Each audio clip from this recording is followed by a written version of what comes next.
The cardboard sign dissolved in her hands. Dorian watched the ink bleed across her fingers, black rivers splitting into tributaries, staining skin that used to wear diamond rings. Rain hammered the pavement between them, each drop exploding like tiny grenades against concrete that smelled of gasoline and rotting newspapers. He'd been reaching for his truck keys when he heard it. That voice. Please, anything helps. 7 years collapsed into 7 seconds. His hand froze halfway to his pocket, keys biting into his palm hard enough to leave marks. The woman huddled against the brick wall didn't look up. Couldn't look up, maybe. But her voice carried the same crack it had the night she'd packed her suitcase and walked out on him and their 3-month-old daughter, Lyra. The rain fell harder now, turning the sidewalk into a mirror that reflected nothing but gray sky and darker gray buildings. Commuters rushed past, umbrellas tilting away from the homeless woman like she carried something contagious. A businessman in a wool coat actually stepped into the street to avoid her, his polished shoes splashing through a puddle that soaked her already drenched sneakers. Dorian's chest tightened. His daughter Arden was home right now, probably sprawled across the living room floor with her homework, safe and dry and loved. He'd built that safety from nothing, from eviction notices and medical bills he couldn't pay, from nights when he'd held a screaming infant with one hand and called his second job with the other to beg for more hours. Before we continue, I need to ask you something that might change how you see this entire story. Have you ever had to choose between the person who destroyed you and the person you used to be before they did? The woman's shoulders shook. Not from cold, Dorian knew that tremor. He'd felt it himself, back when the landlord had changed the locks and he'd stood in the hallway with Arden strapped to his chest, homeless himself. That was fear, pure animal fear that made your bones feel like they were trying to escape your skin. He should walk away. His therapist had spent 3 years helping him build boundaries, teaching him that forgiveness didn't mean setting yourself on fire to keep someone else warm. Arden needed him whole, not bleeding from old wounds Lyra had carved into him with casual cruelty, but his feet moved forward anyway. Lyra! Her head snapped up. The sign dropped from her hands, cardboard hitting water, with a sound like a slap. For a moment, neither of them breathed, just stood there while the city moved around them, indifferent to the gravity crushing the space between their bodies. Her face looked wrong. Not just thin, though her cheekbones cut sharp angles under skin that used to glow. Something else lived in her eyes now, something wild and cornered. The kind of look animals got right before they chewed their own leg off to escape a trap. Dorian! His name came out strangled. Please don't. What happened to you? She tried to turn away. But he caught her wrist. She flinched hard enough that his hand opened automatically, releasing her like she'd burned him. That flinch told him more than words could. Someone had taught her to expect pain from unexpected contact. Rexton, she whispered. The name landed between them like a grenade with the pin pulled. Rexton Vale, real estate investor, social media star, the man who'd convinced Lyra that Dorian was just dead weight, holding her back from the life she deserved. The man who'd posted photos of them in Bali while Dorian had been mixing formula at 3 a.m, trying to figure out how to pay for the antibiotics Arden needed. Where is he? Lyra's laugh came out sharp enough to cut. Gone. They're looking for him. Federal charges, fraud, theft, take your pick. She wrapped her arms around herself, but it didn't stop the shaking. He left me with everything. The debts, the lawyers, the people he stole from. A businessman walked past them, phone pressed to his ear, complaining about traffic. 3 teenagers laughed at something on their screen, shoulders bumping as they navigated around Lyra, like she was just another piece of street furniture. The world kept spinning, while hers had clearly stopped. You can't be out here, Dorian said. I don't have anywhere else. Her voice cracked on the last word. The shelters aren't safe. The men looking for Rexton, they went through them last week. They threatened me. Told me if I didn't give them what they wanted, they'd... She stopped, eyes darting to something over his shoulder. Dorian turned. A black SUV sat at the corner, engine running. Headlights off despite the storm turning afternoon into dusk. Rain streamed down its tinted windows, making it look like the vehicle was crying, or sweating. Something about it made the hair on Dorian's neck stand up. The way it sat perfectly still while everything else moved, the way it seemed to be watching without eyes. How long has that been there? His voice came out lower than he meant it to. Since yesterday. Lyra's fingernails dug into her own forearms, leaving white crescents in skin that looked too pale. Maybe longer. I stopped keeping track. The SUV's engine revved once, just once, but the sound cut through the rain like a warning shot. Dorian's phone buzzed in his pocket, probably Arden texting to ask when he'd be home. He'd promised her they'd watch that cooking show she loved, the one where the contestants cried when their soufflés collapsed. Normal, safe, predictable. Everything he'd built for her after Lyra had demolished their world. But he couldn't leave someone, even her, to whatever was happening in that SUV. Come on. He grabbed the coffee he'd bought from the cart down the street, pressed it into her hands. The cup was still warm, steam rising from the lid. Lyra stared at it like she'd forgotten what warmth felt like. Where? Just come on. He led her toward his truck, parked 3 blocks away. Behind them, the SUV's engine cut off. The sudden silence felt worse than the sound had, like the moment before lightning strikes when the whole world holds its breath. Lyra climbed into the passenger seat, leaving wet marks on the leather. She clutched the coffee with both hands, not drinking, just holding it like an anchor. Dorian started the engine, checked his mirrors. The SUV pulled away from the curb, slowly, deliberately, following them. Dorian's hands tightened on the wheel. He thought about Arden's homework spread across their living room floor, thought about the parent-teacher conference next week, the birthday party she'd been planning for months, the normal life he'd promised her would never be disrupted by chaos again. The SUV matched his speed exactly, staying 3 car lengths back. Dorian. Lyra's voice shook so hard he could barely understand her. They said if I didn't give them Rexton, they'd come after... She stopped, teeth catching her lower lip hard enough to draw blood. After what? She turned to look at him, and something in her eyes made his stomach drop. After you, and Arden. The truck swerved. Dorian corrected automatically, muscle memory from years of driving exhausted after double shifts. But his mind had gone white with noise. Static overwhelming every thought except one. How did they know his daughter's name? What would you do if the person who destroyed your life showed up begging for help and brought danger to your doorstep? Drop your answer below. The motel sign flickered like a dying heartbeat. Dorian pulled into the parking lot of the East Ridge Motor Lodge, a place so far off the main roads that even GPS seemed reluctant to acknowledge it existed. Cracked asphalt, faded paint, and a neon sign that only had half its letters working. Eastry GE MTRLDGE. Perfect. Lyra hadn't spoken since dropping that bomb about Arden. Just sat there shivering despite the truck's heat blasting full, coffee cooling in her hands, untouched. Every few seconds her eyes would flick to the side mirror, checking for the SUV that had finally peeled off 2 miles back. Or maybe it hadn't. Maybe it was just better at hiding now. Dorian killed the engine. Rain drummed on the roof, turning the world outside into an impressionist painting, all blurred edges and running colors. Through the office window, he could see a clerk watching a small television, blue light washing over his face. Stay here. He didn't wait for Lyra to respond, just climbed out into the downpour and jogged to the office. The door chime sounded thin and desperate, like it was apologizing for the interruption. Inside smelled like burnt coffee and the kind of air freshener that only made things worse. The clerk looked up slowly, taking in Dorian's soaked shirt and the urgency probably written across his face. Help you? Need a room, just tonight. 75? The clerk's eyes drifted past Dorian to the truck, where Lyra was visible through the rain-streaked windshield. Cash only. Of course it was. Dorian pulled out his wallet, counted out bills that should have gone to Arden's school fundraiser. The clerk slid a key across the counter, an actual key, not a card. Room 14. Back in the truck, Lyra had finally taken a sip of the coffee. It left a brown stain on her upper lip that she didn't bother wiping away. She looked hollowed out, like someone had scraped away everything inside her and left only the shell. Come on. Room 14 sat at the end of the row, partially hidden by an overgrown hedge that hadn't been trimmed in years.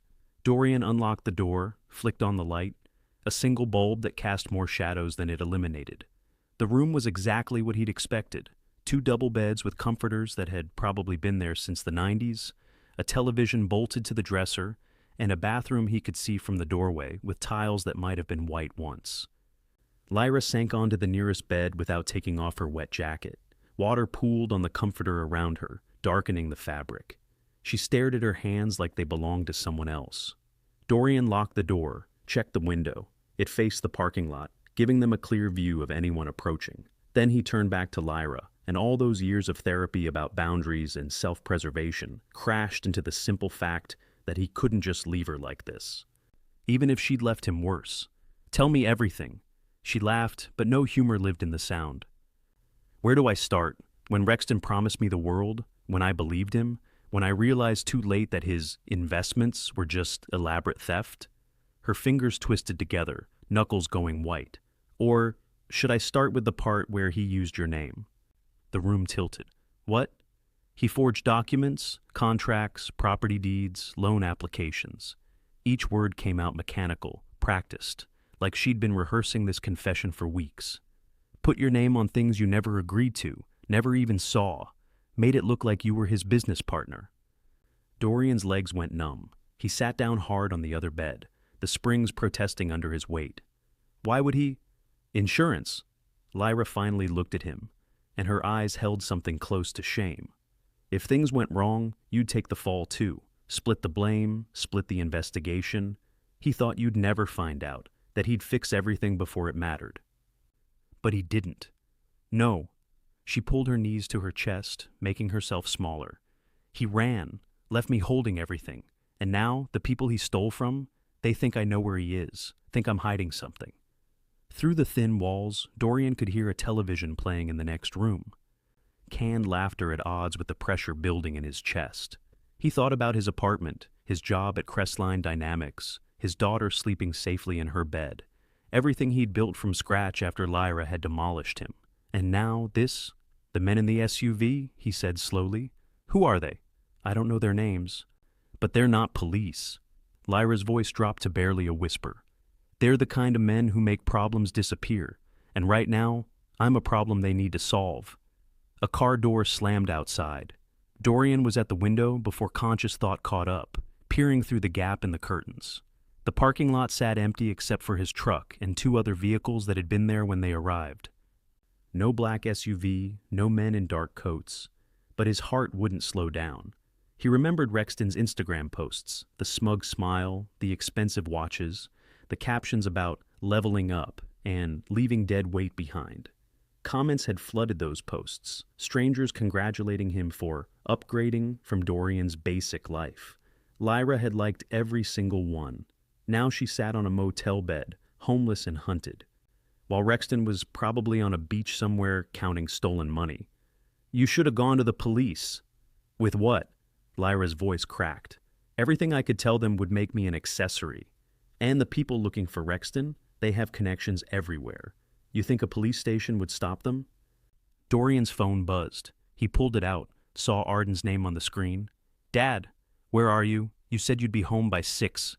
The time glowed in the corner, 6:47 p.m. He texted back quickly. "Sorry, baby, work emergency. Order pizza, I'll be home soon."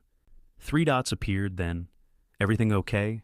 Everything's fine. Love you too, Dad." He pocketed the phone, chest tight. Arden didn't know that fine was a lie. Didn't know that the father she trusted to keep her safe had just brought danger within striking distance of their home. "I need to think," Dorian said, more to himself than Lyra. "Figure out how to untangle you from this without—" Footsteps outside, heavy, deliberate. They both froze. The footsteps moved along the walkway, passing room after room, getting closer. Dorian's hand went to his phone, finger hovering over 911. But Lyra shook her head frantically, eyes wide with terror that looked far too practiced. The footsteps stopped, right outside their door.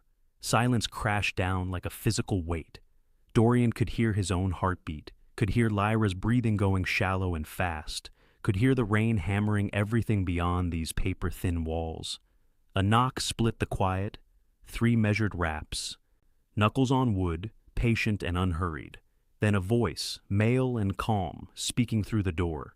"Mr. Hale, we need to talk. Would you open that door, or would you run? Comment what you'd do."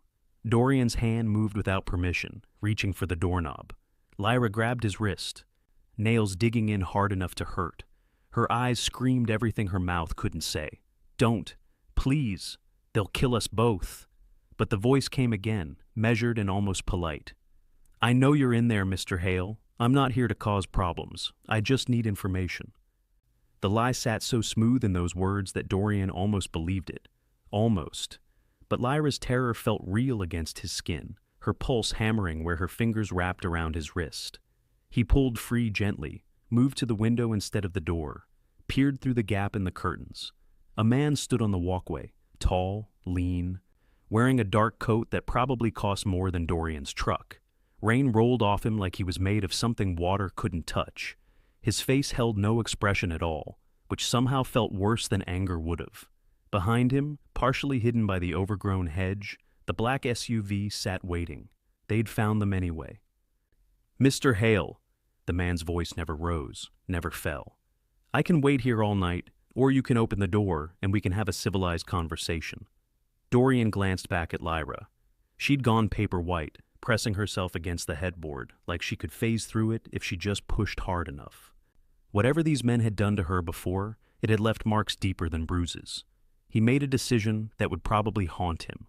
"Stay quiet," he whispered to Lyra, then cracked the door open 6 inches, enough to talk, not enough for the man to push through. Up close, the man looked even less human, eyes like polished stone, skin stretched tight over bones that suggested he'd been carved rather than born. He didn't smile, didn't frown, just existed with the kind of calm that came from knowing he could end lives without losing sleep over it. "Mr. Hale," the man said, "thank you for being reasonable. What do you want?" "Cooperation."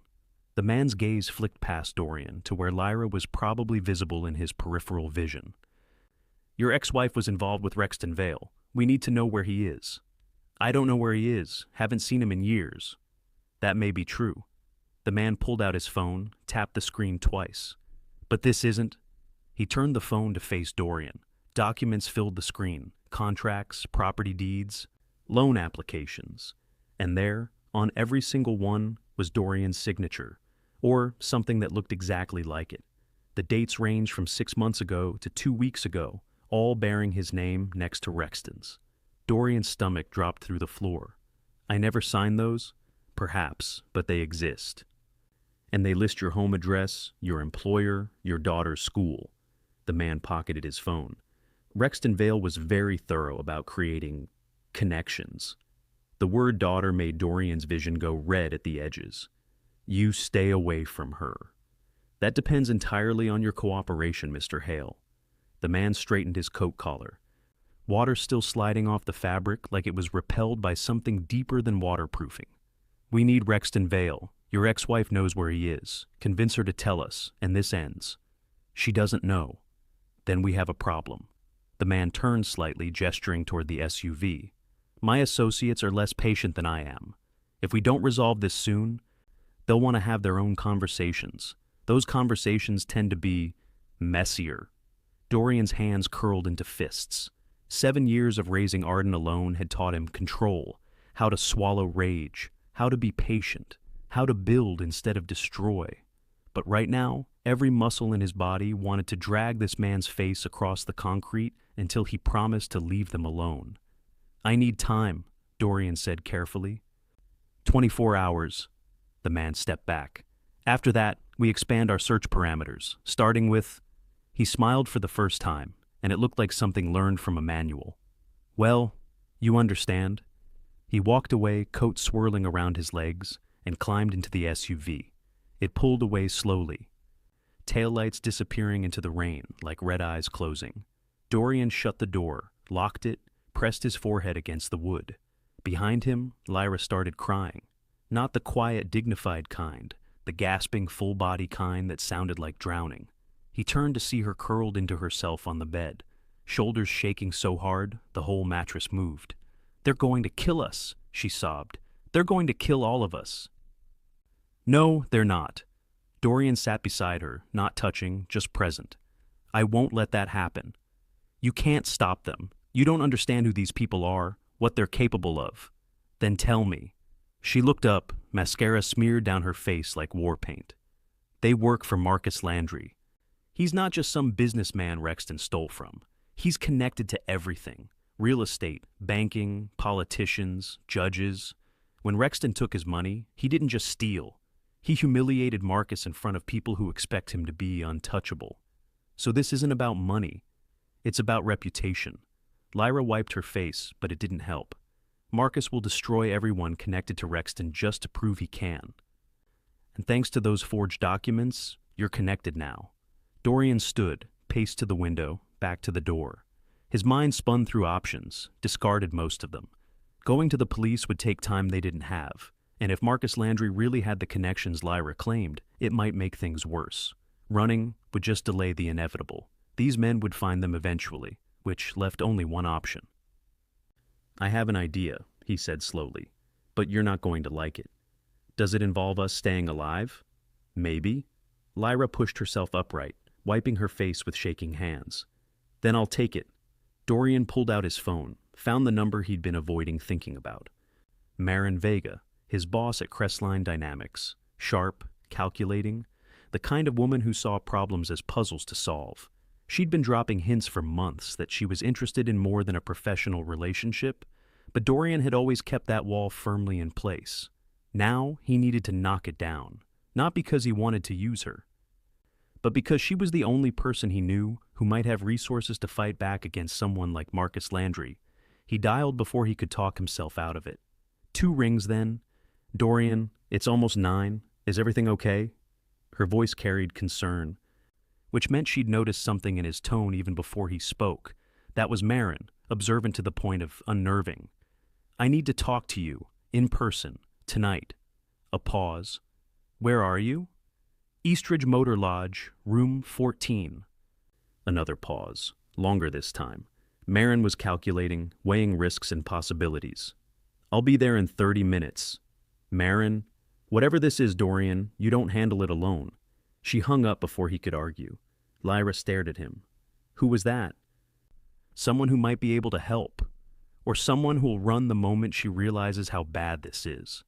Dorian thought about Marin's sharp suits and sharper mind, the way she'd built Crestline Dynamics from nothing into one of the city's most respected logistics companies, the way she moved through boardrooms like a shark through water, efficient, focused, dangerous when she needed to be. "She won't run," he said, more certain than he probably should be. They waited in silence, listening to rain hammer the roof and walls. At one point, Lyra went to the bathroom, and Dorian heard water running, heard her trying to clean herself up. She emerged looking marginally more human, hair still wet but combed, face scrubbed of smeared makeup. "Thank you," she said quietly, "for not leaving me there." Dorian didn't respond. Wasn't sure what to say.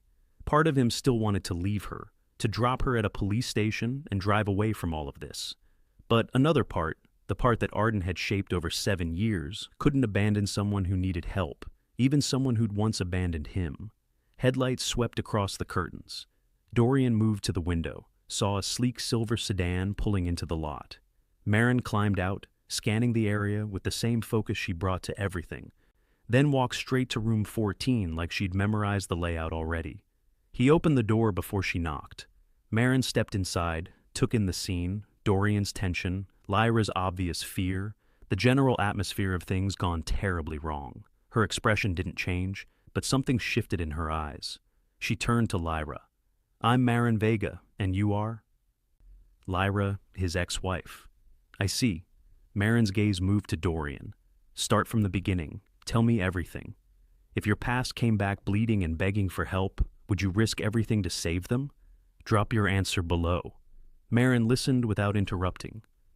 Dorian laid it out piece by piece, finding Lyra on the street, the black SUV, Rexton's forged documents, Marcus Landry's reputation, the man who'd knocked on their door with threats wrapped in politeness.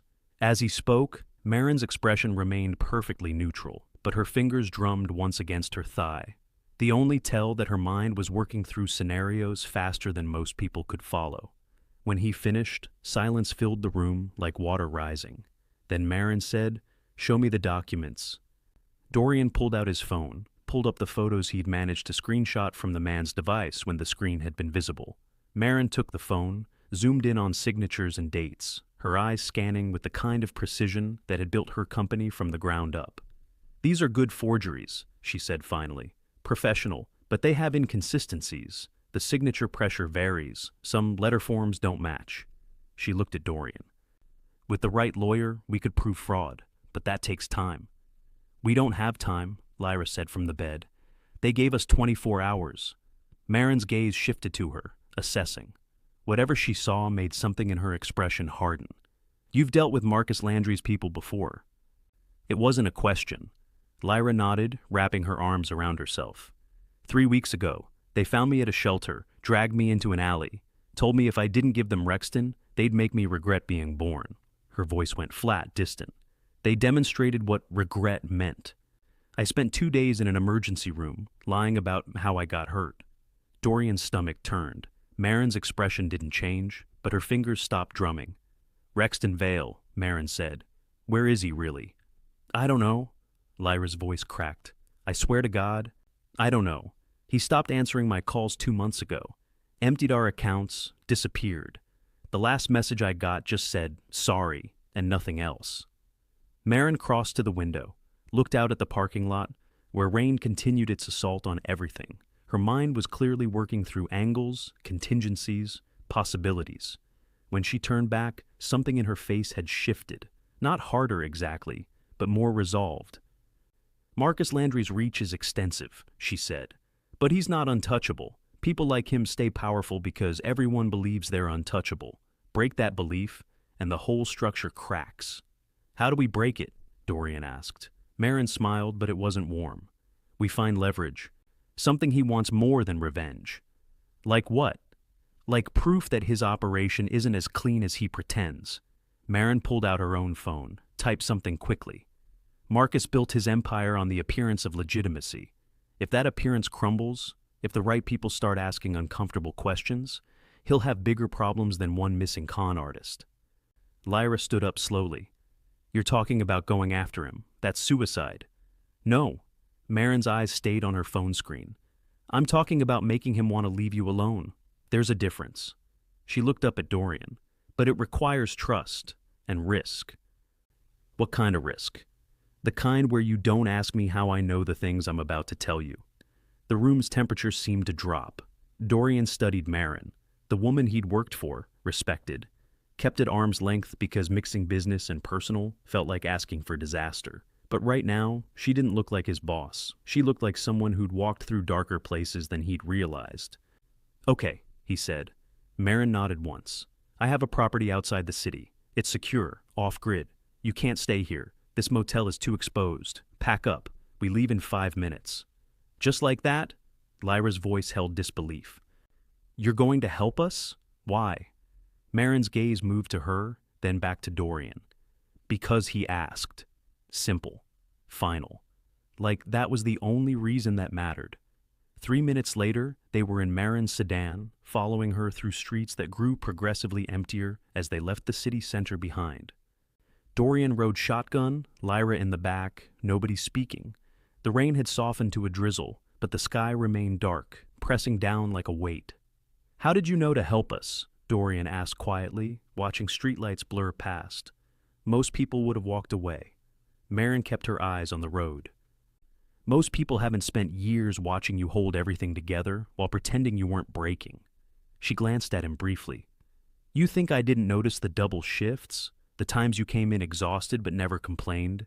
The way you never talked about your ex-wife even when other people asked? That was just survival." "I know." Her hands tightened on the wheel. "I recognize it because I've lived it." Dorian wanted to ask what she meant, but her tone made it clear that doors stayed closed, at least for now.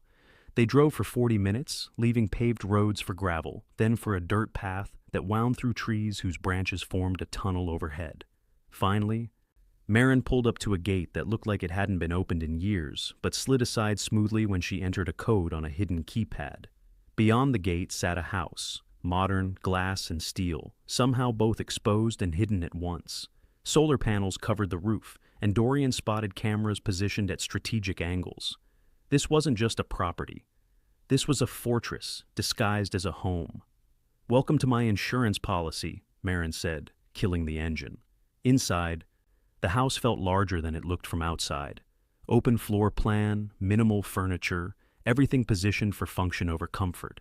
But it was clean, secure, and most importantly, isolated. Marin moved through the space like she'd designed every inch herself, which she probably had. She gestured Lyra toward a bathroom. "Clean up. There are clothes in the bedroom upstairs. Take whatever fits." Lyra hesitated, then disappeared up the stairs without arguing, which left Dorian alone with Marin. She moved to the kitchen, started making coffee without asking if he wanted any. The domestic normalcy of it felt surreal after everything that had happened. Dorian stood awkwardly in the living room, trying to figure out what to say. Marin spoke first. "You're wondering why I'm doing this?" "Yes." "Fair question." She poured 2 mugs, handed him one. "The truth is complicated, but the simple version is that I don't like bullies, and Marcus Landry is the worst kind, the kind who hides behind legitimacy while destroying lives. You know him. I know of him." Marin sipped her coffee, eyes distant. "Years ago, he tried to acquire my company. When I refused, he made things difficult. Permits delayed, contracts mysteriously canceled, inspectors finding violations that didn't exist. I spent 2 years fighting him off." "How did you win?" "By learning how to fight his way." She looked at Dorian directly. "Which means I have resources he doesn't know about. And connections that can make his life very uncomfortable if necessary." Dorian processed that, trying to square it with the boss who'd always seemed so straightforward, so by the book. "You're not who I thought you were." "Few people are." Marin set down her mug. "But here's what matters. I can help you. I can protect Lyra, clear your name from those forged documents, maybe even track down Rexton Vale if he's stupid enough to still be breathing." "In exchange for what?" "Nothing." She smiled slightly. "Consider it an investment in good people. Lord knows there aren't enough of them."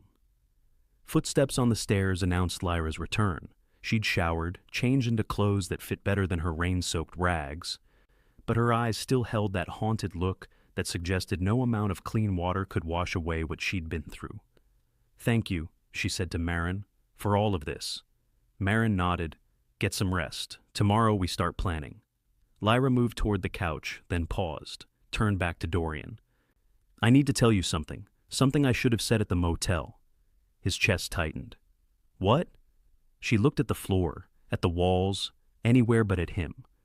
"Rexton didn't just forge your name randomly. He chose you specifically because—" She stopped, visibly struggling. "Because why, Lyra?" "Because I told him about you." Her voice broke. "When we first got together, I told him everything. How you'd struggled, how you'd survived, how you'd rebuilt your life. And he said you sounded like the perfect patsy, someone who'd already been knocked down, who nobody would believe if things went wrong." The words landed like physical blows. Dorian's vision narrowed to a tunnel with Lyra at the end of it. "You set me up.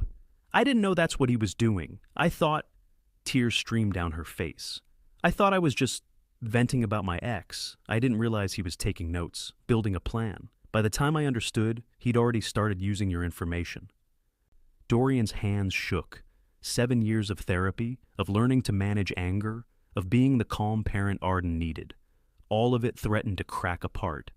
Marin's voice cut through the white noise in his head. "Dorian, breathe." He did. Once, twice, forcing air into lungs that wanted to shut down. Lyra continued, desperate now. "I tried to stop him, told him to use someone else, anyone else. But he said it was too late. Everything was already in motion. And then he disappeared, and I realized—" "Realized what?" Dorian's voice came out flat. "That he'd planned to frame you from the beginning. That's why he got involved with me in the first place. He researched you, found me, used me to get close to your information. I wasn't his partner." She looked up, eyes red. "I was just another tool." The silence that followed felt like the moment after an explosion, when the world hasn't decided yet whether to collapse or hold.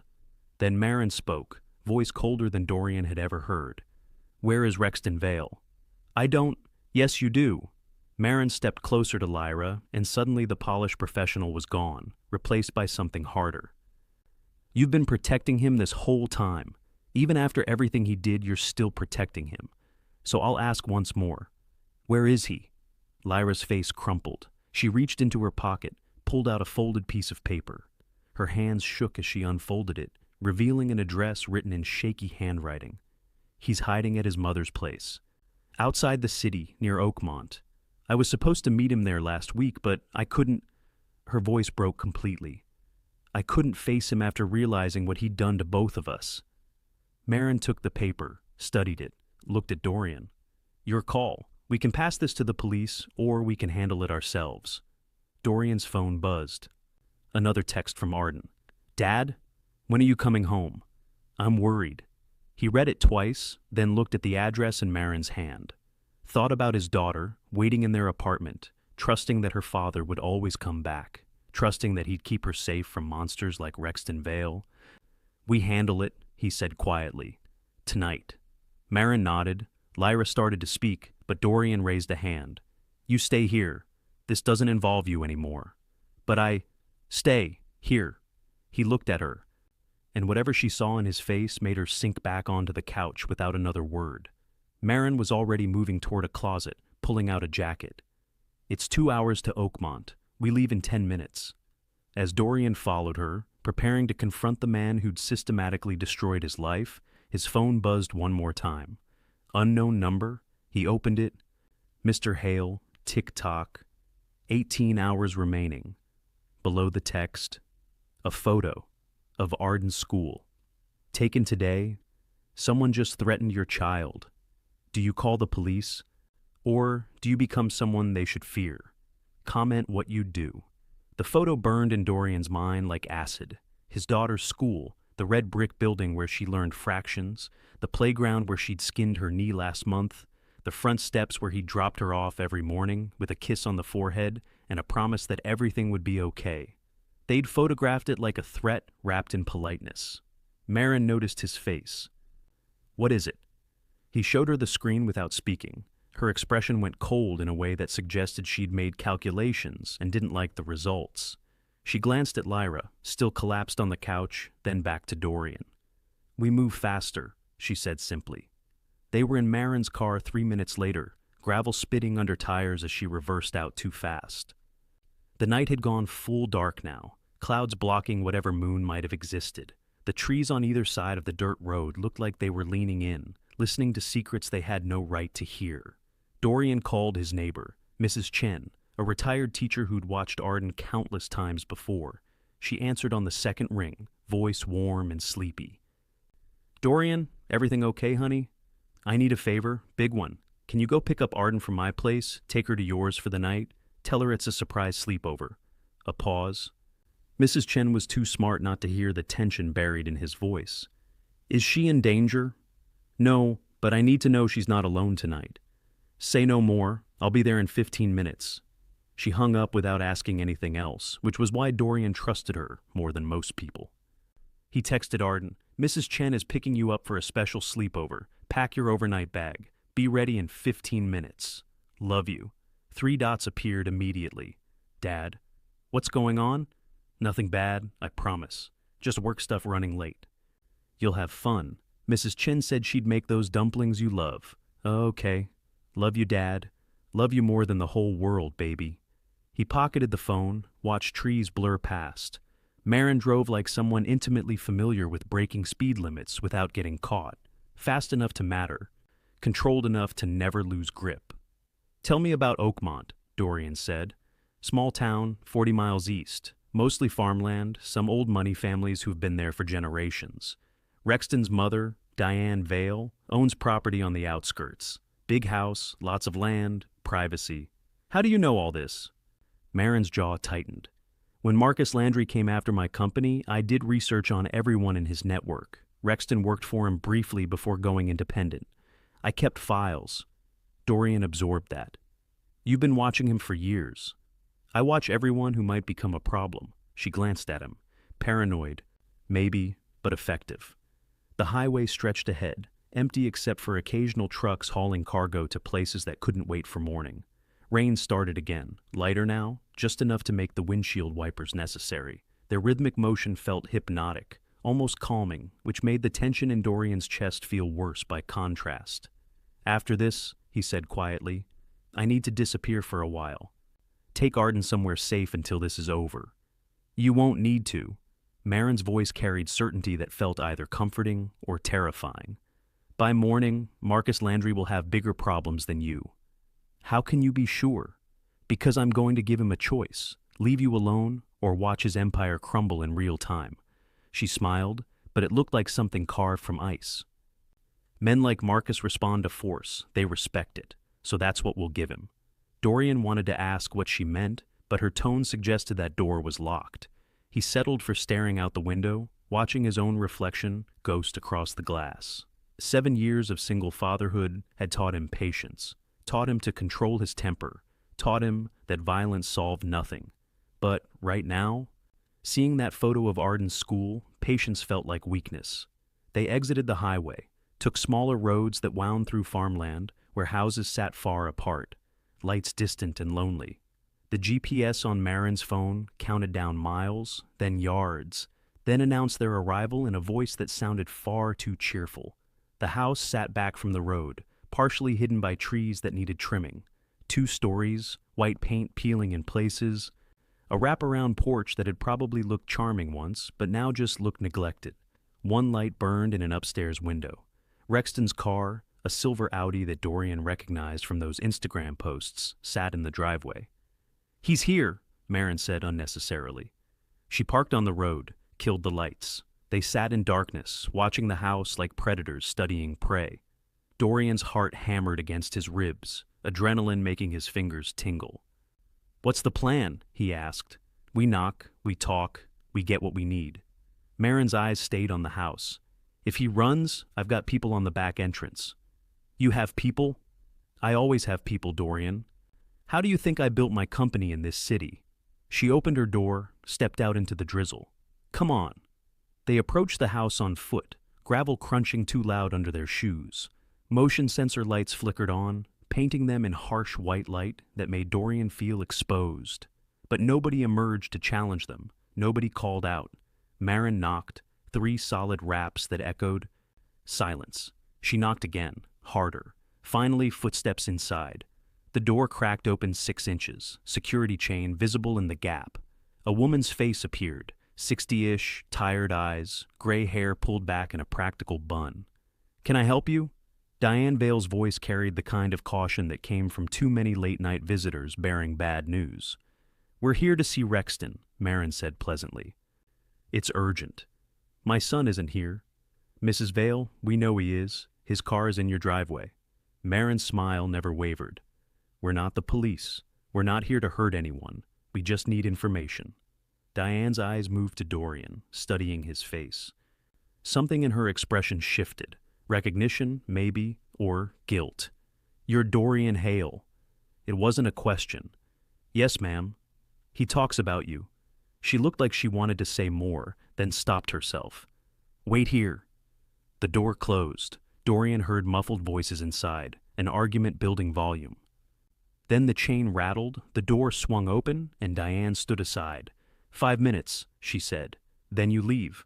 They entered a house that smelled like old books and lavender. The furniture looked expensive but outdated, like it had been purchased decades ago and never replaced. Photos covered the walls, Rexton at various ages, always smiling that same confident smile that had probably charmed 100 people before destroying them. Diane led them to the living room, where Rexton stood by the fireplace like he was posing for a portrait. He'd lost weight since those Instagram photos, his face sharper now, eyes carrying something that might have been fear if you looked close enough. "Dorian." Rexton's voice still carried that smooth confidence, but cracks showed underneath. "This is unexpected." "Is it?" Dorian stepped closer, hands clenching at his sides. "You forge my name on dozens of documents, frame me for your theft, have your criminal friends threaten my daughter, and you didn't expect me to find you?" Rexton's smile faltered. "I never meant for things to go this far." "Bullshit." The word came out harder than Dorian intended. Diane flinched, but he didn't care. "You planned this from the beginning, used Lyra to get information about me, set me up as your fall guy. Everything was calculated." "Not everything." Rexton moved away from the fireplace, putting distance between them. Marcus Landry wasn't part of the plan. I thought I could handle his money, invest it, return it with profit. Standard operation. But you stole it instead. I borrowed it, long term. Rexton's voice took on a pleading edge. The investments went bad, not my fault. Market volatility, unexpected. Stop lying. Marin spoke for the first time, her voice cutting through Rexton's excuses like a blade. You never invested anything. You took Marcus's money, moved it through shell companies, and planned to disappear. The only thing that went wrong was you weren't as smart as you thought. Rexton's face went pale. Who are you? Someone with a very long memory. Marin pulled out her phone, tapped the screen. You worked for Marcus Landry's organization 3 years ago. Entry-level money laundering, nothing major. But you saw how the system worked, saw the weaknesses. When you left, you took client lists, account numbers, routing information, everything you needed to steal from him later. How do you? I told you, long memory. Marin's eyes stayed cold. Now, here's what's going to happen. You're going to give me copies of everything you took, every document, every file, every password. Then you're going to call Marcus Landry and confess. Rexton laughed, but it sounded desperate. That's suicide. He'll kill me. Probably. But he'll definitely kill Dorian and his daughter if you don't. Marin stepped closer. So ask yourself, is your life worth more than a 7-year-old girl's? The room went silent except for the old grandfather clock in the corner, ticking like a countdown to judgment. Diane spoke from the doorway. Give them what they want, Rexton. Mom? I didn't raise you to hurt children. Her voice carried disappointment so heavy it made the air feel thick. Whatever mistakes you've made, fix this one, now. Rexton looked at his mother, then at Dorian, then at Marin. Something in his expression finally cracked. The confidence, the charm, all of it fell away, leaving only a scared man who'd bet everything and lost. Fine. He moved to a desk in the corner, opened a laptop. Everything's encrypted, but I'll give you the passwords. Just promise me you'll tell Marcus I cooperated. No promises, Marin said, but it's better than the alternative.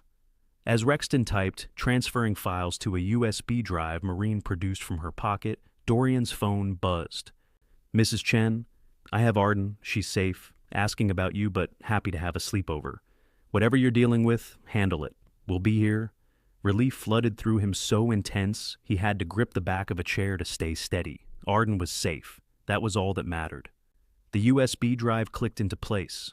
Rexton handed it to Marin like he was surrendering a weapon. Everything's there. Financial records, client lists, communication logs. Enough to bury Marcus if he doesn't back off. Marin pocketed the drive. Smart choice. What happens now? Rexton asked. Now you disappear. Marin headed for the door, Dorian following. Really disappear this time, because if I see you again, or if anything happens to Dorian or his daughter, I'll personally hand you to Marcus with a bow on top. They left him standing in his mother's living room, looking smaller than his Instagram profile ever suggested. In the car, driving away from the house, Dorian finally let himself breathe. Is it over? He asked. Almost. Marin checked her mirrors, satisfied they weren't being followed. One more stop, then yes, it's over. Where are we going? She smiled, genuinely this time, warmth creeping into her eyes. To have a conversation with Marcus Landry, and trust me, he's going to listen. When everything's on the line, would you trust someone you barely know to save you? Comment your answer. The motel room was empty. Not just empty, ransacked. The bedspread Lyra had been sitting on hung half off the mattress. Pillows scattered across the floor, like someone had thrown them, searching for something hidden underneath. The bathroom door stood open, revealing wet towels in a heap. The medicine cabinet hanging crooked on broken hinges. Dorian's heart stopped. They'd left her here. Told her to stay put, promised they'd be back. And now the room looked like a crime scene waiting for police tape. He moved through the space quickly, checking the closet, under the bed, anywhere a person could hide. Nothing. Just the smell of cheap cleaning products and something else. Cologne, expensive and out of place. Someone had been here. Marin stood in the doorway, scanning the room with the same focus she'd used in Rexton's mother's house. Her hand moved to her phone, fingers already dialing before Dorian could ask who she was calling. It's me, she said when someone answered. Run the security footage from Eastridge Motor Lodge, room 14, last 2 hours. A pause. Yes, now. She hung up, turned to Dorian. My people will have it in 5 minutes. Your people? Dorian's voice came out flat. You keep saying that? Who exactly are your people? The kind who don't ask questions. Marin moved to the window, looked out at the parking lot where their car sat alone under flickering lights. When you build a company in this city, you learn fast. Legal channels only get you so far. Sometimes you need people who operate in the margins. Dorian wanted to unpack that, wanted to ask a dozen questions about who Marin really was beneath the polished exterior. But right now, only one thing mattered. Where's Lyra? His phone buzzed before Marin could answer. Unknown number again. He opened it with hands that wanted to shake. A video file. He pressed play. The screen showed Lyra being walked, not dragged, walked, toward a gray sedan by 2 men in dark suits. She wasn't fighting, wasn't screaming, just moving with them like she'd agreed to go. One of the men opened the back door. Lyra climbed in. The sedan pulled away. Voluntary. She'd left voluntarily. The video ended. A text appeared below it. She made a choice. Mr. Hale, smart woman. Perhaps you should make the same one. Dorian's throat closed. Every instinct screamed that something was wrong with that footage, that Lyra wouldn't just leave after everything. But the evidence sat right there on his screen, undeniable. Marin's phone rang. She answered, listened, her expression darkening with each passing second. When she hung up, she looked at Dorian with something close to sympathy. Security footage confirms it. She left 20 minutes after we did, walked to the parking lot, got in a gray sedan, drove away. No signs of force. The floor tilted. Dorian sat down hard on the edge of the bed. Mind spinning through possibilities that all led to the same conclusion. Lyra had played him. Again. Led him into this mess, gotten his help, then disappeared the moment he'd turned his back. But something didn't fit. Check her belongings, he said. Marin moved to the small pile of items Lyra had carried. A worn backpack, some clothes they'd given her from Marin's house. She opened the backpack, pulled out a wallet with no cash, a phone with a cracked screen, and at the bottom, wrapped in a t-shirt.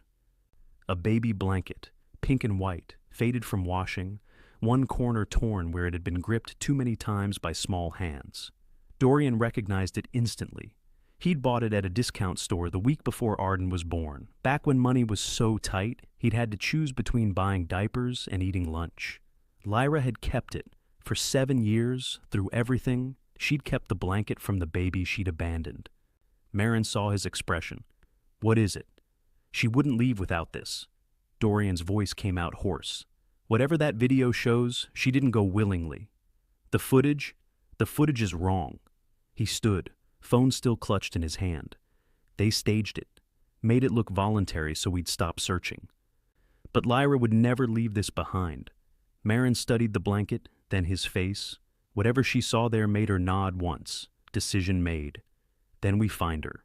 Her phone rang again. She answered, listened, then her entire body went rigid. When? A pause. Show me. She pulled up something on her screen, face going pale in a way Dorian had never seen. When she turned the phone toward him, his stomach dropped through the floor. Security footage from a storage facility. Grainy, black and white. Timestamp, showing 30 minutes ago. Lyra stood in front of a storage unit, hands shaking as she entered a code. The door rolled up. She reached inside, pulled out a duffel bag. Unzipped it. Even in the poor quality video, the stacks of cash inside were unmistakable. She'd known where Rexton's money was hidden. The whole time, she'd known. Marin's voice cut through the shock. There's more. The footage continued. Lyra closed the bag, started to turn away, then froze. Someone else entered the frame. A man in a dark coat, the same one who'd knocked on their door at the motel. He said something inaudible. Lyra shook her head. He moved closer. She backed up. He grabbed her arm, then the footage cut out. Dorian was already moving toward the door before conscious thought caught up. Marin grabbed his shoulder, spun him around. Think, she said sharply. Where would they take her? I don't know.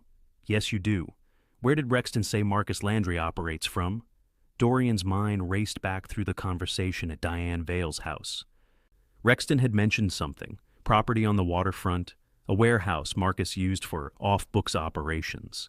He'd said it casually, like it didn't matter. The docks, South End, near the old shipping yards. Marin was already heading for the car. That's 30 minutes from here. We should call the police. And tell them what? That your ex-wife, who they'll see leaving voluntarily on camera, was actually kidnapped? They'll laugh us out of the station. Marin started the engine. We handle this ourselves. Dorian climbed in, every muscle in his body pulled tight. The USB drive with Rexton's files sat in Marin's glove compartment. Their leverage against Marcus Landry. But if Marcus already had Lyra and the money, would he even care about exposure? They drove through streets that had gone quiet with late night, past buildings that looked abandoned, even though people probably lived inside them. The closer they got to the docks, the more the city started to decay. Broken streetlights, cracked sidewalks, graffiti marking territory in languages only gangs understood. Marin's phone buzzed. She glanced at it, jaw tightening. My contact at the Port Authority. Marcus Landry has a warehouse at Pier 17. It's listed under a shell company, but the ownership traces back to him. How fast can we get there? 7 minutes. She took a corner too fast, tires squealing. But Dorian, we need a plan. We can't just walk in. Watch me. That's not a plan, that's suicide. Marin's voice carried steel. Marcus will have security, probably armed. If we go in blind, we're both dead. Dorian stared out the window at the industrial landscape rushing past. Somewhere in one of these buildings, Lyra was terrified, possibly hurt. Definitely regretting whatever choices had led her here. And despite everything she'd done to him, despite the betrayals and the lies, he couldn't abandon her. Not when Arden would someday ask him what kind of man her father was. Then what do you suggest? Marin's hands tightened on the wheel. We use what we have. The files from Rexton, they're Marcus's weakness. We call him, offer a trade, the files for Lyra. You think he'll agree? No. Marin's smile held no warmth. But it'll distract him long enough for us to get inside. The warehouse appeared ahead, a massive structure of corrugated metal and concrete, lit by security lights that turned everything into harsh shadows. 3 cars sat in the lot, including the gray sedan from the footage. Dorian's pulse hammered in his ears. Marin parked 2 blocks away, killed the lights. She pulled out her phone, dialed a number she'd saved under ML. Marcus Landry answered on the first ring. Ms. Vega, unexpected. I have something you want, Mr. Landry. Marin's voice stayed calm, professional. Files from Rexton Vale. Everything about your operations. Client lists, transaction records, offshore accounts. Enough to end you. A pause. Bold claim. Want to test it? Here's a sample. She rattled off 3 account numbers, 2 names, 1 transaction amount. The silence that followed told Dorian everything. She'd just proven she had the real files. What do you want?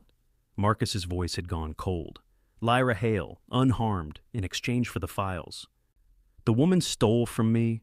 Rexton stole from you. She was collateral damage. Now she's a bargaining chip. Marin glanced at Dorian. You have 30 minutes to decide. After that, these files go to every federal agency that would love to take you apart. She hung up. Dorian stared. Did you just... Gave us a window. Marin climbed out of the car, moved to the trunk. When she opened it, Dorian saw equipment that had no business being in a civilian vehicle. Tactical flashlights, what looked like a police scanner, and something wrapped in cloth that he really hoped wasn't a weapon. Who are you really? He asked. Marin looked at him directly. Someone who learned the power respects power. Now come on, we've got 28 minutes. Would you walk into hell for someone who walked out on you? Share your answer below. The warehouse door was unlocked. That was the first sign something was wrong. Dorian reached for the handle, expecting resistance, expecting alarms. Instead, it opened smooth and silent, revealing darkness that felt hungry. Marin pulled him back, shook her head, pointed to her ears, then inside. Listen first. They stood in the doorway, letting their eyes adjust. Slowly, shapes emerged, storage containers stacked against walls, a forklift abandoned in one corner, pallets of shrink-wrapped goods that could have been anything legal or otherwise. And voices, distant but growing clearer. Told you she'd cooperate once we explained the situation. She's still lying about where Rexton went. Then we make the consequences clearer. A third voice, female, shaking. I don't know where he is. I swear. Lyra. Dorian started forward, but Marin's hand clamped on his wrist like iron. She pointed to the left, where a metal staircase led to a catwalk running along the warehouse's upper level. Better vantage point. Smarter approach. They climbed carefully, each step deliberate and silent. The catwalk groaned once under their weight, and they both froze, waiting for someone to investigate. But the voices continued below, oblivious. From above, Dorian could see them now. 3 men in suits surrounding Lyra, who sat in a metal chair with her hands zip-tied behind her. Blood ran from her nose, and her left eye was swelling shut. The duffel bag sat open on a table nearby, cash visible inside. One of the men, the same one who'd knocked on the motel door, crouched in front of her. Ms. Hale, we're going to try this again. Where is Rexton Vale? I told you, his mother's house, outside Oakmont. The man shook his head slowly. We already checked. He's gone, which means you warned him. I didn't. The slap echoed through the warehouse. Lyra's head snapped sideways, more blood appearing at the corner of her mouth. Dorian's vision went red. Marin's grip on his arm tightened to the point of pain, holding him in place. She pulled out her phone, typed something fast, showed him the screen. Wait for signal. What signal? The man stood, stretched like he was warming up for exercise. Mr. Landry will be here soon. He'll want answers. I suggest you find better ones before he arrives. Please.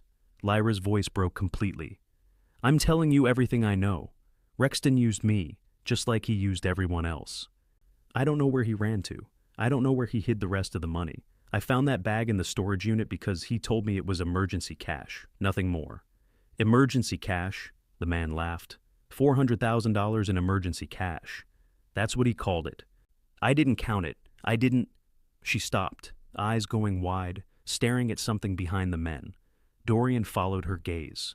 A door at the far end of the warehouse had opened. Marcus Landry stepped through.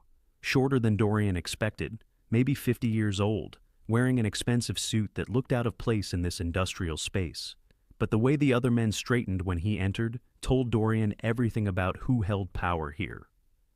Marcus walked slowly toward Lyra, hands in his pockets, completely casual, like he was strolling through a park instead of approaching someone he'd had beaten.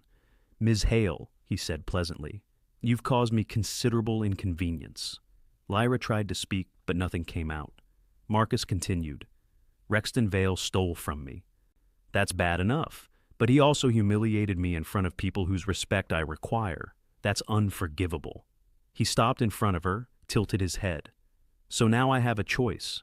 I can make an example of you, show everyone what happens when people cross me, or I can use you to draw out Rexton, then make an example of both of you. I can't draw him out. He won't come for me. Perhaps not. Marcus smiled. But he might come for the man whose name he's been hiding behind. Dorian's blood went cold. Marcus pulled out his phone, showed Lyra the screen.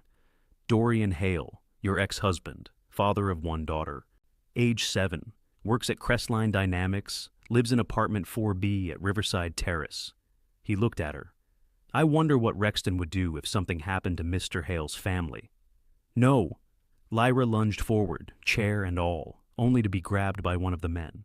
Leave them alone. They have nothing to do with this. They have everything to do with this. Rexton made them part of it when he forged those documents. Marcus pocketed his phone. So here's what's going to happen. We're going to pay Mr. Hale a visit, and you're going to call Rexton, tell him that if he doesn't turn himself in, we'll hurt people he tried to frame. He won't care. Then Mr. Hale's daughter dies for nothing. Marcus said it like he was discussing the weather. Your choice. Above them, on the catwalk, Dorian moved without thinking. Marin's hand grabbed for him and missed. He vaulted over the railing, dropped 12 feet, landed hard on a pallet that collapsed under his weight with a crack like gunfire. All 4 men spun toward the sound. Dorian rolled to his feet, ignoring the pain shooting through his ankle. Marcus Landry. The warehouse went silent. Marcus studied him with the same mild interest he'd shown Lyra. Mr. Hale, you've saved me a trip. We need to talk. About what? Your involvement in Rexton's theft? Your forged signatures on documents that make you legally liable? Marcus spread his hands. I'm afraid there's nothing to talk about. There is, if you want to stay out of prison. That got his attention. Marcus's expression didn't change, but something flickered in his eyes. Calculation, reassessment. Explain. I have files, everything Rexton took from you. Client lists, transaction records, proof of every illegal operation you run. If anything happens to me, my daughter, or Lyra, those files go straight to federal investigators. Dorian kept his voice steady, despite his heart trying to hammer through his ribs. So, we're going to make a deal. Marcus laughed, genuine amusement. You think you can blackmail me? I think I can destroy you. Dorian pulled out his phone, showed a screenshot of the file directory from Rexton's USB drive. One phone call, that's all it takes. The men in suits moved closer, hands going to concealed weapons. But Marcus raised a hand, stopping them. His eyes stayed on Dorian's phone, mind clearly working through scenarios. Assuming those files are real, Marcus said slowly, what deal are you proposing? You let Lyra go. You leave me and my daughter alone. You forget we exist. Dorian pocketed his phone. In exchange, I give you Rexton's location. Lyra made a sound, half gasp, half sob. Marcus's eyebrows rose slightly. You know where he is? I know exactly where he is, and I know he has the rest of your money. Dorian forced himself to breathe normally. But you only get that information after Lyra walks out of here safely. Marcus considered this, tapping one finger against his thigh. And the files? Stay with someone you can't touch. If anything happens to any of us, they go public automatically. Clever. Marcus smiled. But you're assuming I care about exposure. I've been investigated before. I have lawyers, judges, politicians who owe me favors. Federal files are inconvenient, not catastrophic. These aren't just financial records. Dorian was bluffing now, hoping Rexton's files contained what he was claiming. They include communications, names of everyone you've paid off, every illegal deal you've made, the kind of evidence that turns your friends into witnesses. The warehouse went silent again. Marcus's fingers stopped tapping. Then, from above, Marin's voice rang out. He's telling the truth, Marcus. I've seen the files. They're comprehensive. Every head turned upward. Marin stood on the catwalk now, phone in hand, clearly recording. She smiled down at them. In fact, I'm looking at them right now. Would you like me to read some highlights? Let's see. Payments to Judge Morrison, Senator Chen's offshore accounts. That incident with the... Enough! Marcus's voice cracked like a whip. He stared at Marin with recognition, dawning. Vega, I should have known you'd be involved. You tried to destroy my company. I have a long memory. Marin's smile widened. So here's the deal, Marcus. Not the one Dorian offered, mine. You let everyone here walk away. In exchange, I don't send these files to every media outlet in the state, plus federal investigators, plus your business partners who would love to know how much you've been skimming. Marcus's jaw worked. Around him, his men looked uncertain, waiting for orders that didn't come. He was trapped and knew it, pride warring with survival instinct. Finally, he spoke. You're making enemies you can't afford. I've had worse. Marin descended the stairs slowly, never taking her eyes off him. Do we have a deal? Marcus looked at Dorian, at Lyra bleeding in her chair, at Marin approaching with files that could end him. The calculation in his eyes was almost visible, weighing options, measuring risks, deciding how much his empire was worth. Cut her loose, he said. One of the men moved to Lyra, produced a knife, cut the zip ties. She collapsed forward, and Dorian caught her before she hit the ground. Her face was a mess. One eye swollen, completely shut now, blood still dripping from her nose. But she was alive. Thank you, she whispered against his shoulder. Marcus stepped back, giving them space to leave. But his eyes held a promise that made Dorian's skin crawl. This isn't over, Mr. Hale, no matter what protection you think you have. Then remember this. Dorian's voice came out harder than he'd ever heard it. I've lost everything before, survived it, rebuilt from nothing. You think threatening me scares me? I've already lived through worse than you can imagine. He pulled Lyra closer. But touch my daughter, and you'll find out what a man with nothing left to lose can do. The words hung in the air like smoke. Then Marin was at his side, guiding them toward the exit. They walked out together, leaving Marcus Landry standing in his warehouse surrounded by men who just watched him blink first. Outside, rain had started again. It washed the blood from Lyra's face as they helped her into Marin's car. Dorian climbed in beside her, and Marin drove away from the docks like nothing had happened. 2 blocks away, Lyra started crying. Not from pain, from relief so overwhelming it came out in gasps and sobs that shook her whole body. Dorian held her, remembering another night 7 years ago when he'd cried like this, alone in his apartment, holding a baby, wondering how he'd survive the next day. Now, here they were, both survivors, both scarred, both alive. Marin's voice cut through. "We're not done yet." Dorian looked up. "What?" "Marcus will honor the deal for now, but men like him don't forget." She glanced in the rearview mirror, eyes meeting his. "We need to finish this, tonight." "How?" Her smile returned, sharp as glass. "We give him what he really wants. When mercy becomes weakness, do you show compassion or eliminate the threat? Comment below." The laptop screen cast blue light across Marin's face, making her look like something carved from ice. They'd returned to her property, the safe house hidden behind gates and security that suggested Marin had always been prepared for war. Lyra sat on the couch, an ice pack pressed to her swollen eye, while Marin worked at the kitchen table. The USB drive from Rexton sat plugged into her computer, files scrolling past faster than Dorian could read. "This is worse than I thought," Marin said quietly. "How worse?" Dorian leaned over her shoulder, trying to make sense of the data. "Rexton didn't just steal from Marcus. He stole from Marcus's partners, Russian investors, cartel money launderers, offshore accounts belonging to people whose names I recognize from international investigations." She scrolled deeper. "This isn't just fraud. It's enough to trigger federal RICO charges against everyone involved." Lyra's voice came from the couch, thick from her swollen lip. "That's why Marcus is so desperate. It's not about the money anymore. It's about survival." Marin pulled up another file, this one filled with names, dates, and payment amounts. If these files go public, Marcus doesn't just go to prison. He gets killed. His partners will eliminate him before he can testify. Dorian processed that, watching Marin's fingers fly across the keyboard. "So, we have leverage. We have a nuclear option." Marin sat back, eyes distant. "The question is whether we're willing to use it. What does using it look like?" She turned to face him fully. "We make copies, send them to people Marcus fears more than us, his business partners, international organizations that would love to see him fall. Create enough chaos that Marcus has to spend every resource protecting himself instead of coming after you." "That's mutually assured destruction," Lyra said. "If his partners know the files exist, they'll come after all of us to keep them quiet. Unless we're untouchable." Marin's smile returned, which is where the second part comes in. Dorian didn't like the way she said that. "What second part?" Instead of answering, Marin opened a new folder on her computer. The files inside carried names Dorian recognized from news reports, politicians, judges, business leaders, and beside each name, evidence. Photos, financial records, communications that would end careers instantly. "You've been collecting this," Dorian said slowly, "for years." Marin's voice held no apology.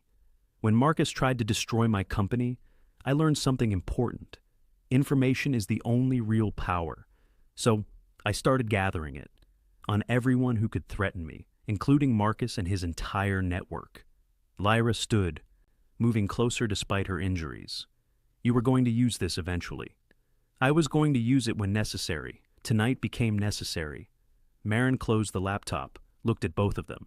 "Here's what happens now. I leak portions of these files to specific people, just enough to make Marcus radioactive. His partners will distance themselves immediately. Law enforcement will open investigations. Within 48 hours, he'll be too busy fighting for survival to care about revenge." "And we just walk away?" Dorian asked. "You walk away. I make sure Marcus stays contained." Marin stood, moved to the window overlooking her property. This was always going to end one of two ways: him destroying you or me destroying him. "I've been waiting for the excuse." The words settled over the room like frost. Dorian studied Marin's reflection in the window, the woman who'd been his boss for 3 years, who he'd thought he knew, who was revealing herself as someone far more complex and dangerous than he'd imagined. "Why are you really helping me?" he asked. Marin's reflection smiled. "Because you're one of the good ones, Dorian. And good people are rare enough that I protect them when I can." She turned. Plus, watching someone rebuild their life from nothing? That's worth protecting. Before Dorian could respond, her phone rang. She answered, listened, and her expression went flat. When? A pause. Show me. She pulled up something on her screen, face going pale. Then she turned the laptop toward Dorian and Lyra. Security footage from a residential building. The timestamp showed 15 minutes ago. The location made Dorian's heart stop. Riverside Terrace. His apartment complex. 2 men in dark suits stood outside his door. One picked the lock while the other watched the hallway. They entered, disappeared from view.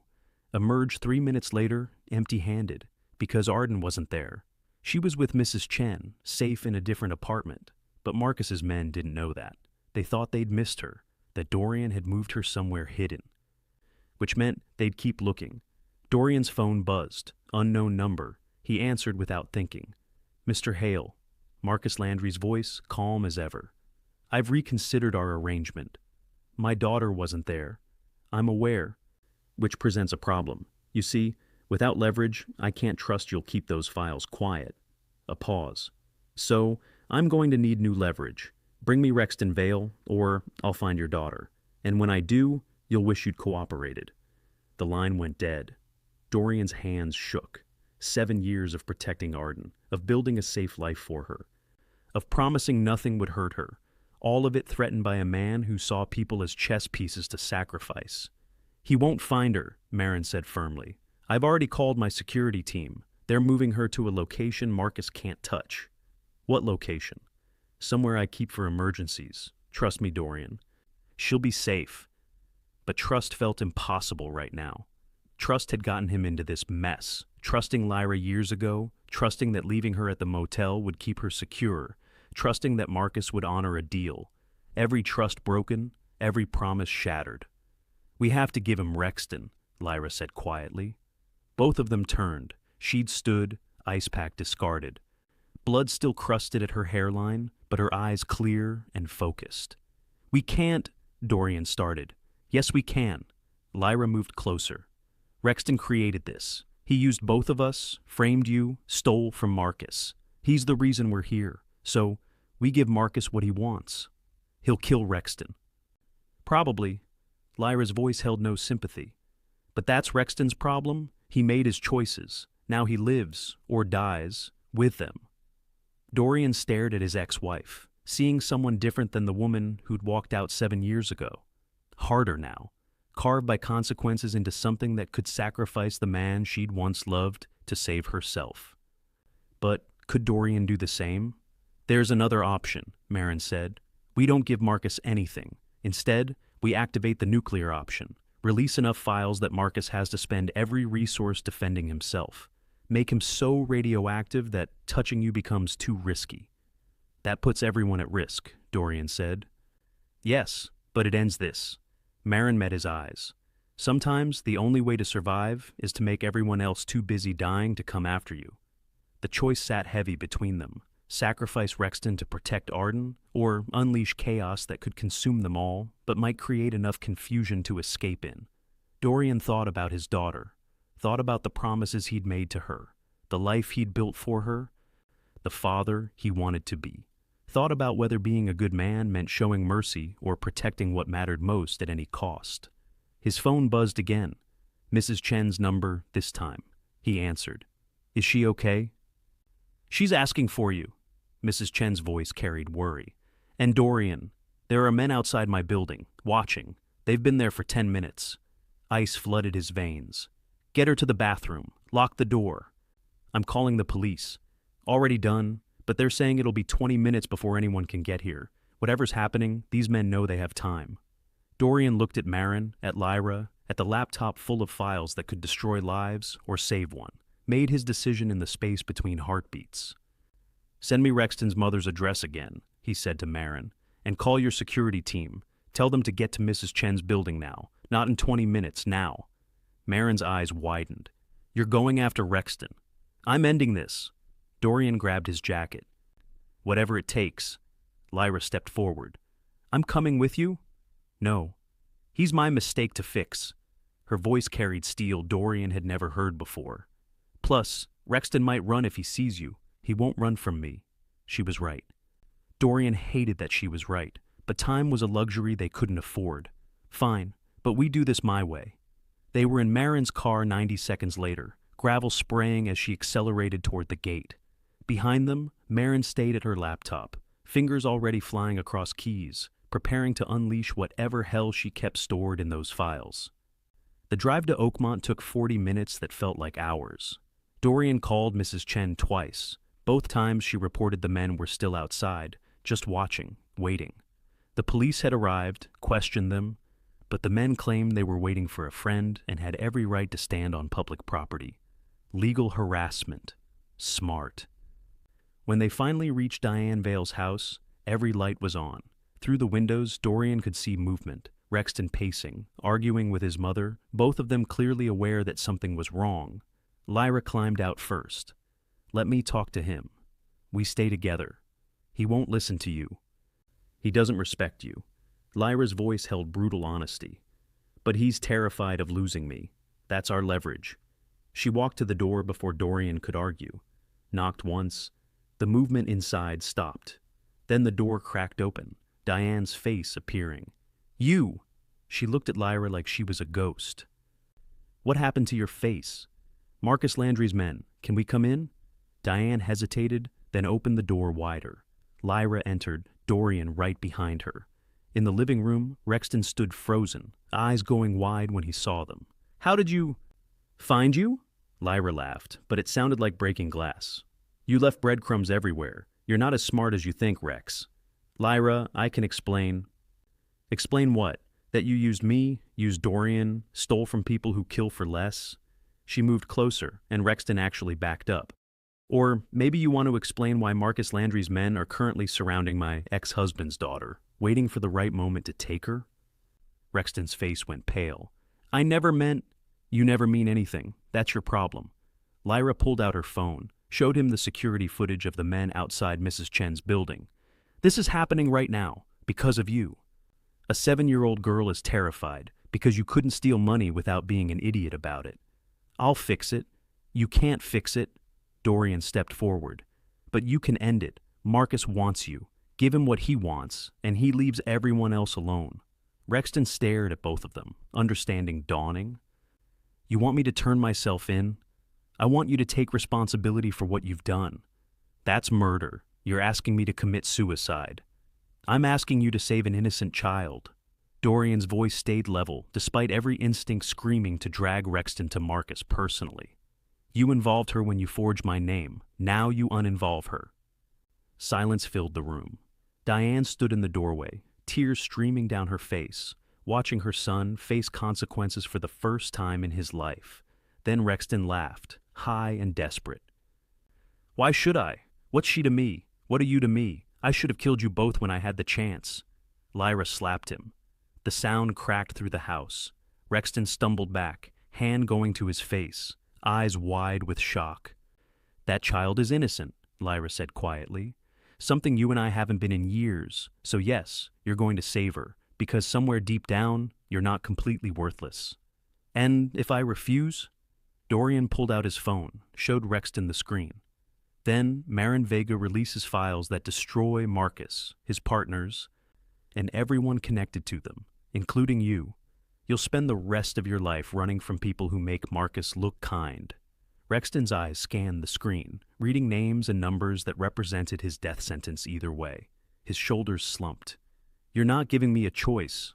No, Dorian agreed. I'm not. Would you trade one guilty life for one innocent life? Let us know in the comments below, and don't forget to subscribe and turn on notifications so you never miss what happens next. Because this story is far from over. The commercial complex looked like someone had started demolishing it, then given up halfway through. Broken windows, graffiti covering every surface, weeds pushing through cracked concrete. It sat on the city's eastern edge, far enough from civilization that screams wouldn't carry. Marcus had chosen the location deliberately, somewhere he could do business without witnesses. Dorian parked 3 blocks away, hands tight on the wheel. Beside him, Rexton sat silent, face pale, eyes darting like he was calculating escape routes and finding none. In the back seat, Lyra pressed her bruised face against the window, watching rain streak across the glass. "Last chance," Dorian said. "We can still call this off." Rexton's laugh came out broken. "And go where? Do what? Marcus will find me eventually. This way, at least maybe he's satisfied enough to leave everyone else alone." He looked at Dorian. "For what it's worth. I'm sorry. About all of it. Sorry doesn't fix anything." "I know." Rexton opened his door, stepped out into the rain. "But it's all I've got." They'd arranged the meeting through Marin, a call to Marcus's number, an offer he couldn't refuse. Rexton Vale in exchange for permanent peace. No files released, no investigations, no revenge. A clean trade that let everyone walk away alive, except Rexton. Dorian climbed out, Lyra following. They walked toward the complex together, three people bound by history and mistakes that had led them to this moment. Above them, the sky churned with clouds that looked like they were trying to decide whether to pour or explode. The entrance gaped open, doors torn off years ago, interior a maze of rubble and darkness. Dorian pulled out his phone, used the flashlight to navigate. Lyra stayed close, one hand gripping the back of his jacket. Rexton walked ahead, shoulders squared like he was heading to his own execution, which he probably was. They found Marcus in what used to be a loading bay, a vast open space where trucks once delivered goods. Now it held only shadows and the three men in suits who stood flanking Marcus like palace guards. He turned when they entered, smile spreading across his face. Mr. Hale, punctual as always. "We had a deal," Dorian said. "Rexton for peace." "Indeed we did." Marcus's eyes moved to Rexton, assessing him like merchandise. "Mr. Vale, you've caused me considerable trouble." Rexton lifted his chin. "Send me the bill."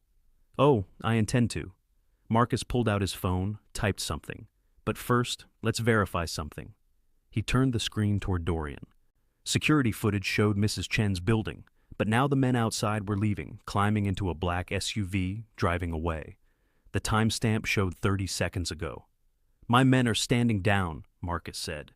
"Your daughter is safe, as promised." Relief flooded through Dorian, so intense his knees nearly buckled. Arden was safe. That was all that mattered. Now, Marcus continued, pocketing his phone, "about the files." "What about them?" "I need assurance they won't surface. That means I need Ms. Vega here, in person." "That wasn't the deal. The deal was peace. Peace requires trust, and I don't trust anyone I can't see." Marcus's smile widened. "So call her. Tell her to come here. Once I verify the files are destroyed, everyone walks away." Dorian's instinct screamed warning. "She won't come."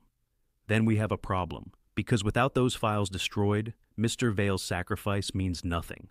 I'll still have to eliminate anyone who knows what's in them." Marcus gestured casually at Dorian and Lyra. "Starting with you."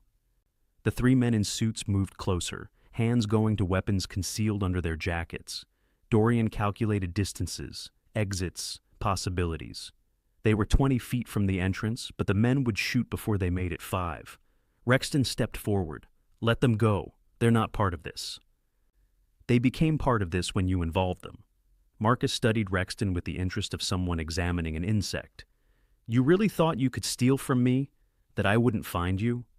I thought I was smarter than you." Rexton's voice held resignation. "Guess I was wrong." "Yes, you were." Marcus nodded to his men. "Take him." The men moved to grab Rexton, but Lyra suddenly lunged forward, putting herself between them. "Wait." Everyone froze. "I know where the rest of the money is," she said. "The 400,000 was just emergency cash. Rexton hid the rest, all 15 million. I can take you to it." Rexton stared at her. "Lyra, what are you—" "Saving your worthless life one last time." She looked at Marcus. "New deal. I give you the money, you let all three of us walk away. You get your money back, we get our lives. Clean trade." Marcus considered this, eyes calculating. "Where is it?" "Storage facility, north side, unit 347. Lyra pulled out a key from her pocket. "I can take you there now. Or you're lying to buy time. Or I'm telling the truth because I'm tired of running." Lyra met his gaze without flinching. "Your choice. Take Rexton now and never see your money, or let us show you where it is and get everything you want." The warehouse went silent except for rain hammering the broken roof. Marcus weighed options, pride against pragmatism, revenge against recovery. Then Dorian's phone buzzed. He pulled it out, Marin's number. Against every instinct, he answered. "Dorian." Her voice came fast, urgent. "Get out, now. I just intercepted communications. Marcus has a second team positioned around that building. He's planning to kill all of you once Rexton's secured." Ice flooded Dorian's veins. He looked up at Marcus, who was smiling like he knew exactly what the phone call contained. "Problem, Mr. Hale?" Marcus asked. Dorian hung up without responding, looked at Lyra, at Rexton, both of them trusting him to find a way out of this. Thought about Arden, safe with Mrs. Chen, who would grow up without a father if he died here tonight. Made a decision. "The files are already out," he said. Marcus's smile vanished. "Marin sent them to 5 different news organizations 20 minutes ago. Delayed release. They go public in 2 hours unless she cancels the upload. So if anything happens to any of us, the world sees everything you've been hiding." Marcus's face went dark. "You're bluffing." "Am I? Call her. She'll tell you the same thing." Dorian stepped forward, ignoring the weapons tracking him. "You wanted mutually assured destruction? You got it. Now everyone loses unless we all walk away." The men in suits looked at Marcus, waiting for orders. He stared at Dorian, jaw working, mind clearly racing through scenarios. Outside, thunder cracked close enough to rattle the building. Then Marcus started laughing. Deep, genuine laughter that echoed off broken walls. "You magnificent bastard," he said. "You actually did it, turned my own tactics against me." "I learned from the best," Dorian replied. "Clearly." Marcus waved his men back. "Tell Ms. Vega to cancel the upload. In exchange, I'll honor our original deal. Rexton stays, you leave. The files stay buried, my business continues. Everyone survives. And if Marin refuses, then we all go down together, which helps no one." Marcus looked at Rexton. "What do you say, Mr. Vale? Willing to sacrifice yourself so your victims can live?" Rexton's eyes moved between Dorian and Lyra, landing finally on Lyra. Something in his expression softened. Regret, maybe, or acceptance. "Do it. Let them go." "Rex," Lyra started, "for once in my life, let me do something right." He looked at Dorian. "Take care of your daughter. Be the father I never learned to be." The words hung heavy. Dorian wanted to feel satisfaction. Wanted to feel like justice was being served. Instead, he just felt tired. Tired of running, fighting, surviving. Tired of a world where good people got hurt and bad people made deals. But Arden was safe. That was all that mattered. He pulled out his phone, called Marin. She answered immediately. "Cancel the upload," he said. "Dorian!" "Cancel it. Marcus gets Rexton. We get out alive. It's done." A pause. Then, "It's canceled." Marcus pulled out his own phone, verified something on his screen, nodded, confirmed. "Ms. Vega has stopped the upload." He looked at his men. "Let them go." The men stepped back, creating a path to the exit. Dorian grabbed Lyra's arm, started walking. Behind them, Rexton called out, "Lyra!" She stopped, turned. "I did love you. In my own terrible way." His smile looked broken. "I'm sorry I didn't know how to show it." Lyra's eyes filled with tears, but she didn't respond. Just turned and kept walking. They made it outside, rain soaking them instantly. Behind them, the building stayed quiet. No gunshots, no screams. Just Marcus conducting business the way he always had. Eliminating problems efficiently and without emotion. Marin's car appeared at the end of the block, headlights cutting through rain. They ran to it, climbed in, and she drove away before anyone could change their minds. 2 blocks away, Lyra started sobbing. Not gentle tears, the kind of crying that comes from places too deep for words. Dorian put his arm around her, and she collapsed against him, shaking with grief for the man she'd loved, and the choices that had led them all here. "It's over," Marin said from the front seat. "Marcus will honor the deal. You're safe now." But as they drove through streets that looked the same as always despite everything that had changed, Dorian couldn't shake the feeling that nothing was ever truly over. That deals with men like Marcus came with expiration dates hidden in fine print. That survival was just another word for delaying the inevitable. His phone buzzed. "Mrs. Chen. Arden's asking for you. When can you come get her?" He texted back, "On my way. Be there in 30 minutes. And for the first time all night, Dorian smiled. Because whatever happened next, whatever bills came due for tonight's choices, he'd face them tomorrow. Tonight, he was going home to his daughter. Would you trust a deal with the devil if it saved your child? Share your thoughts below, and make sure to subscribe and hit that notification bell. Because the real question isn't whether this is over, it's whether you're ready for what comes next. 3 weeks later, Dorian's life looked almost normal. Almost. Arden hummed while doing homework at the kitchen table, pencil moving across math problems she'd conquer before dinner. The apartment smelled like the chicken he'd put in the oven an hour ago, windows open to let in autumn air that finally didn't carry summer's weight. Everything felt peaceful, safe, like the nightmare had been exactly that, just a bad dream that faded with morning light. Except Dorian couldn't stop checking the windows, couldn't stop noting exits, keeping his phone charged, maintaining awareness of everyone within 50 feet of his daughter. The survival instincts that had carried him through those weeks refused to turn off, even though Marcus Landry had kept his word. No threatening calls, no black SUVs, no midnight knocks on the door. Just silence that felt too perfect to trust. "Dad?" Arden looked up from her homework. "You okay?" "Fine, baby. Why?" "You're doing that thing again, where you stare at nothing and your jaw gets tight." She put down her pencil. "Are you worried about something?"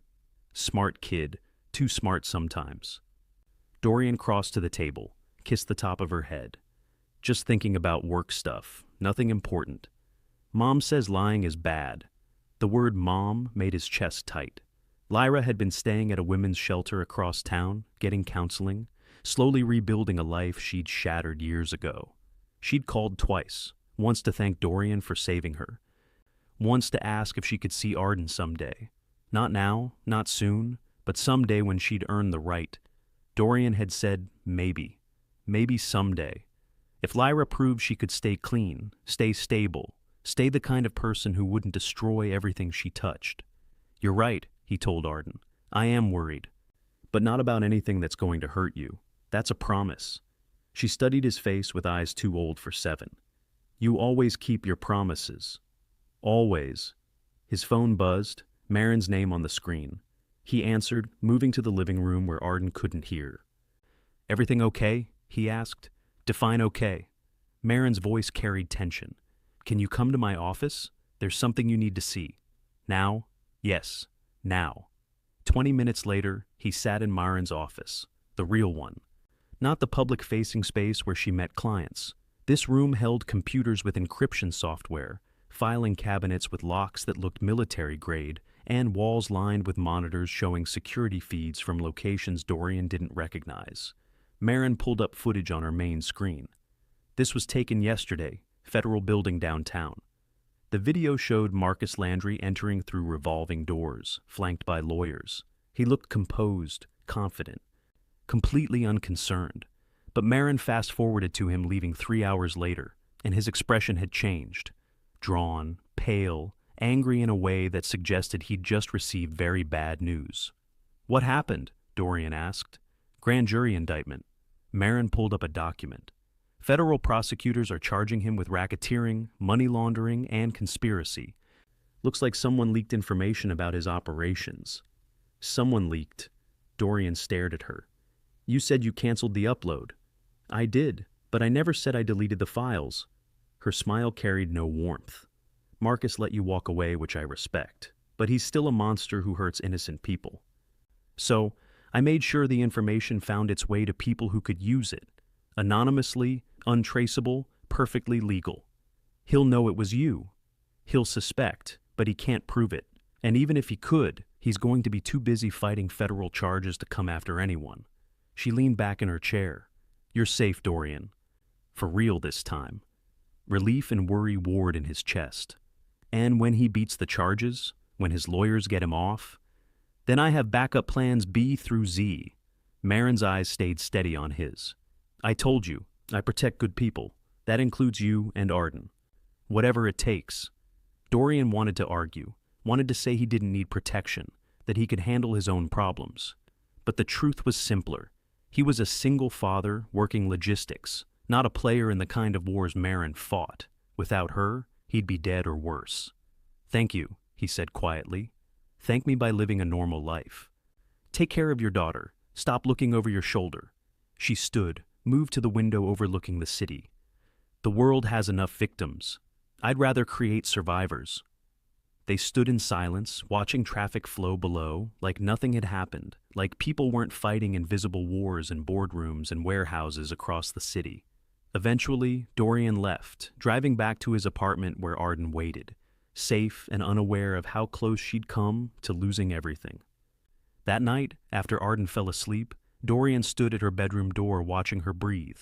7 years he'd been doing this, watching her sleep, making sure she was safe, promising himself he'd never let anything hurt her. He'd kept that promise, barely. By luck and Marin's resources and choices, he still wasn't sure were right, but she was safe. His phone buzzed quietly. Unknown number. Every instinct screamed not to answer, but his hand moved anyway. "Hello?" Silence, then breathing, then a voice he'd hoped never to hear again. "Mr. Hale?" Marcus Landry. "This call is a courtesy. Professional courtesy, you understand?" Marcus's voice stayed calm, measured, like they were discussing business. "I'm told you had nothing to do with the federal investigation. Ms. Vega assures me you were completely unaware of her insurance policy."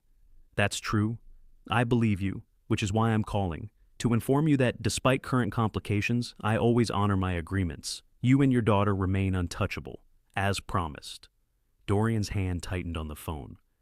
"And Lyra?" "Is not part of our agreement, but for the sake of goodwill, I'll extend the same protection to her. Consider it a gift." "Why are you telling me this?" "Because men like us, survivors who've rebuilt from nothing, we understand each other. We do what's necessary to protect what matters." A pause. "You made smart choices, Mr. Hale. Smarter than I expected. I respect that. I just wanted my daughter safe. And she is. Keep her that way. Stay out of my business, and I'll stay out of yours." The sound of a lighter clicking, a cigarette being lit. "But Mr. Hale, tell Ms. Vega that insurance policies have a way of expiring, and when this one does, I'll remember who filed it." The line went dead. Dorian stood frozen, phone still pressed to his ear, listening to dead air. Then he moved to his bedroom, pulled out the burner phone Marin had given him for emergencies, texted her the conversation, word for word. Her response came immediately. "I know, already prepared, don't worry." But worry felt like breathing now. Automatic, unstoppable, necessary for survival. Dorian deleted the texts, destroyed the burner phone like Marin had taught him, and returned to Arden's doorway. She'd rolled over in her sleep, one arm hanging off the bed, face peaceful in a way that made his chest ache. 7 years ago, he'd stood in this same spot, holding a 3-month-old who wouldn't stop crying, wondering how he'd survive the next day. Now that baby was a kid who did her homework and asked if he was okay and trusted him to keep her safe. He'd survived. They'd survived, and whatever came next, federal investigations or Marcus's revenge or complications he couldn't predict, they'd survive that too, because that's what they did. 2 days later, the doorbell rang. Dorian answered to find a courier holding a small package. No return address, just his name in elegant handwriting. Inside, a first edition book. To Kill a Mockingbird, and tucked in the front cover, a note in Marin's handwriting. The one thing that doesn't abide by majority rule is a person's conscience. Atticus had the right idea. Sleep well, Dorian. You earned it. M. He set the book on his shelf next to Arden's school photos and the few possessions he'd accumulated while rebuilding his life. Then he made dinner, helped with homework, watched that cooking show Arden loved where contestants cried over collapsed soufflés. Normal, safe, boring in the best possible way. That night, as he tucked Arden into bed, she grabbed his hand. "Dad, can I ask you something?" "Always." "That lady who came to Mrs. Chen's building, the one who took me to her house for a few days, was she your friend?" Marin had handled Arden's protection personally during those critical hours, keeping her safe while Dorian dealt with Marcus. Arden had never asked about it, and Dorian had hoped she wouldn't. "Yes," he said carefully, "she's my friend. She was really nice, and she told me something." Arden's eyes stayed on his face. "She said you were the bravest person she knew, that you'd do anything to protect me." That's true. She also said that when bad things happen, good people don't run away. They stay and fight to make things better. Arden squeezed his hand. Is that what you did, Dad? Fought to make things better? Dorian's throat closed. 7 years old, and already she understood more than he wanted her to. Already she could see past his careful lies to the truth underneath. Yes, baby, that's what I did. Good. She smiled, releasing his hand. I want to be like you when I grow up. Someone who doesn't run away. She rolled over, closing her eyes, already drifting towards sleep. Dorian sat there watching her, feeling something he hadn't felt in weeks. Not just relief or exhaustion, but pride. Pure, uncomplicated pride that despite everything, despite the violence and fear and choices no one should have to make, he'd shown his daughter what it meant to stand firm. He'd shown her what love looked like when it had teeth. As he stood to leave, his phone buzzed one final time. A text from an unknown number. He almost deleted it without reading. But something made him look. The message contained just 6 words. The courthouse, tomorrow. 9 a.m. Lyra. No explanation, no context, just a time and place and the name of someone who'd dragged him into hell and somehow survived beside him. Dorian stared at the message, thumb hovering over the delete button. He could ignore it, could pretend he'd never seen it, could go back to the normal life he'd fought so hard to protect. Or he could show up, find out what she wanted, maybe give her the closure she needed, or the forgiveness she'd never asked for. He thought about Arden's words, good people don't run away, thought about the father he wanted to be, the man he wanted his daughter to see when she looked at him, deleted the message, turned off his phone, went to bed, because sometimes the bravest thing you could do wasn't fighting. It was knowing when to walk away. Outside, rain started again, soft, steady, washing the city clean of everything the night had brought. Inside, Dorian closed his eyes and finally, after weeks of surveillance and fear and sleepless nights watching for threats, let himself sleep. The war was over. They'd survived. And tomorrow, when Arden woke up asking for pancakes and complaining about math homework, he'd make breakfast and help with problems and promise her again that everything would be okay. Because that's what fathers did. They kept promises, even the impossible ones. But as sleep pulled him under, his last conscious thought flickered like a warning light. What did Lyra want at the courthouse?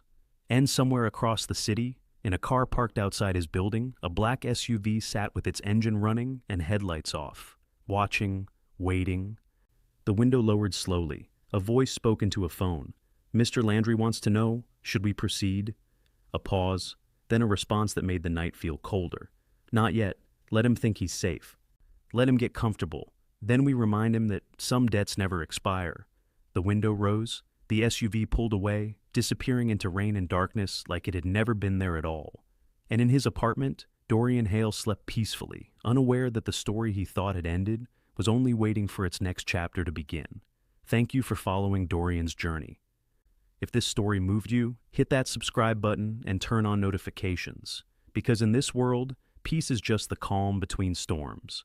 Drop a comment sharing your thoughts, and remember, every story shared inspires someone else to keep fighting. We'll see you in the next one.